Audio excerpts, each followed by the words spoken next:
តោះបងប្អូននៅការប្រជុំមិនខាងមុខនេះត្រៀមខ្លួនទៅលេងប្រទេសកាណាដាជាមួយគ្នា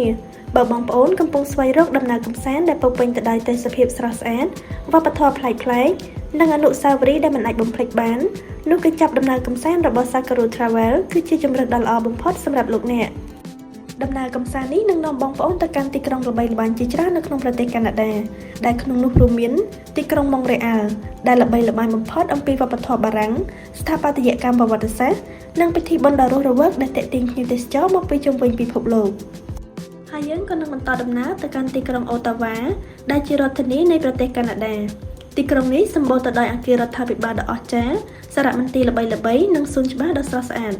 រួចក៏បន្តដំណើរទៅកាន់ទីក្រុង Kingston ដែលជាទីក្រុងប្រវត្តិសាស្ត្រក្នុងខេត្ត Ontario ដែលមានទេសភាពមាត់ទឹកដ៏ស្រស់ស្អាតនិងធ្លាប់ជារាជធានីដំបូងរបស់ប្រទេសកាណាដាជាមួយគ្នានោះដែរបងប្អូននឹងបានទស្សនាទីក្រុង Toronto ដែលជាទីក្រុងធំបំផុតរបស់ប្រទេសកាណាដា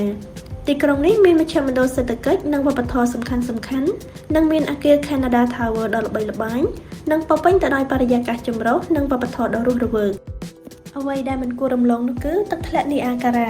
ដែលជាទឹកធ្លាក់ធម្មជាតិដ៏អស្ចារ្យនិងល្បីល្បាញបំផុតមួយនៅលើពិភពលោកស្ថិតនៅព្រំដែនរវាងប្រទេសកាណាដានិងសហរដ្ឋអាមេរិកដំណើរបន្ទាប់នឹងទៅកាន់ទីក្រុង Calgary ដែលជាទីក្រុងទំនើបមួយនៅក្នុងខេត្ត Alberta ប្រទេសកាណាដាទីក្រុងនេះល្បីល្បាញដោយទេសភាពដ៏ស្រស់ស្អាតនិងមានវប្បធម៌បែបលោកខាងលិចជាមួយនឹងការរួមបញ្ចូលគ្នារវាងអគារទំនើបសួនច្បារដ៏ស្រស់ស្អាតនិងទីតាំងជិតភ្នំ Rocky ផងដែរ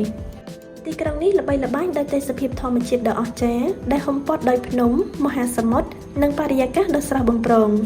Vancouver គឺជាគោលដៅដ៏ពេញនិយមសម្រាប់អ្នកដែលចូលចិត្តទាំងការកម្សាន្តក្នុងក្រុងនិងការផ្សងព្រេងជាមួយធម្មជាតិ